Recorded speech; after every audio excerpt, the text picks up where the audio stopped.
다음 두 번째 소식 한번 만나보도록 할까요? 두 번째 인사이트는 어디에서 가져오셨나요? 예, 로이터가 저희가 이제 작년에 이제 보도해드렸던 영국 기반의 펠리서라는 이제 행동지의 펀드가 있는데 네. 거기 행동지의 펀드가 더욱더 한국에서 주주행동주의 확산해야 된다는 보도를 했습니다. 결국 주주행동주의라는 거는 행동주의 펀드, 액티비티 펀드라 봐야 되는데 이 부분을 좀 자세하게 말씀드리도록 하겠습니다. 네, 지금 보니까요. 펠리서 측이 LG화학이랑 또 SK스퀘어까지 같이 좀 이제 주주 환원 강화를 요구했다고 하는데 뭐 굳이 이 두 개의 기업을 타격한 이유가 있나요? 예. 두 개의 기업이 가진 공통점이 있는데 자회사가 엄청난 자회사를 갖고 있다는 점입니다. 엄청난 자회사를 갖고 있는데 실제로 모기업 입장에서는 그 엄청난 자회사가 생기는 어떤 후광과 매출과 주가 상승이 그에 미치지 못하다라는 것은 공통점입니다. 그래서 펠리서 캐피탈은 아까 말씀드렸는데 행동주의 펀드. 행동주의 펀드는 뭐냐?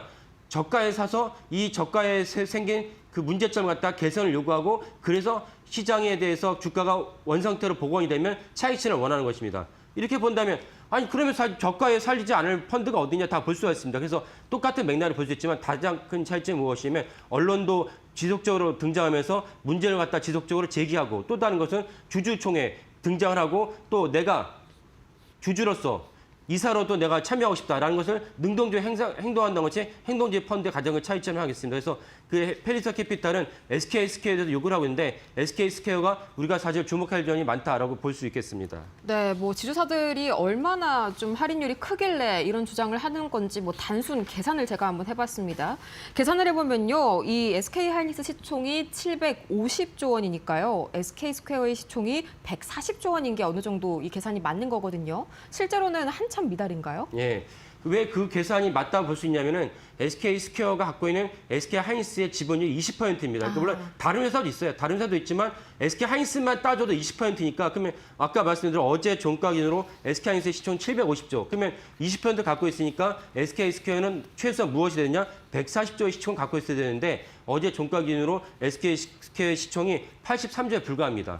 40% 할인율을 갖다 받고 있습니다. 이러니까 펠리서 캐피탈이 SK스퀘어에서 1% 지분을 갖고 있으면서 지속적으로 너무나도 만약에 주가가 저평가되어 있으니까 SK스퀘어의 주가를 올릴 방안을 내놔라라고 요구를 하는 것입니다. 그러면 앉아서 SK스퀘어의 주주들은 펠리서 캐피탈이 능동적으로 열심히 일을 해주면 SK스퀘어 다른 주주들 입장에서는 펠리서 캐피탈을 갖다가 응원하는 그런 어떤 맥락이라고 보시면 되겠습니다. 그럼 뭐 당연히 펠리서 입장에서는 이제 주가 부양을 위해서 최선을 다해라 이런 압박을 할 수밖에 없겠네요. 예, 그렇습니다. 구체적으로 무엇을 요구하고 있냐?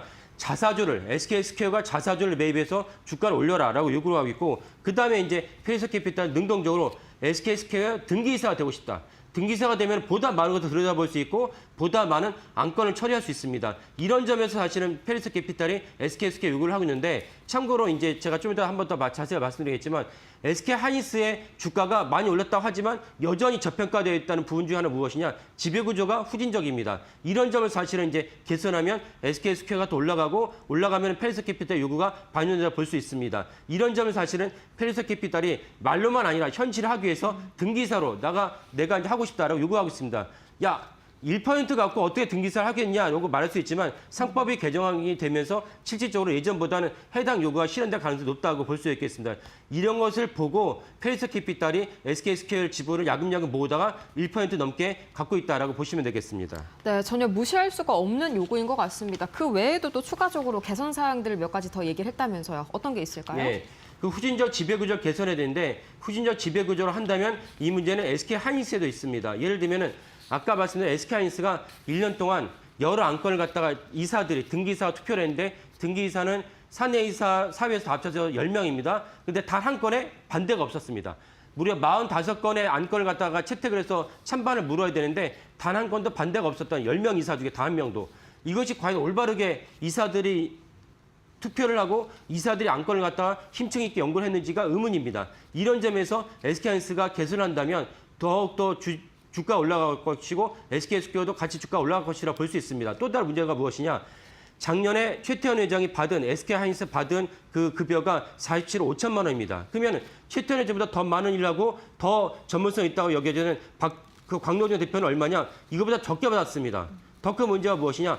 제가 볼 때 아무런 일을 하지 않았어서 여겨지는 박정호 전 부회장, 현재는 경영자문위원인데 SK하이닉스 경영자문위원입니다. 경영자문위원 박정호 전 부회장이 작년 얼마에 받았냐? 96억을 받았습니다.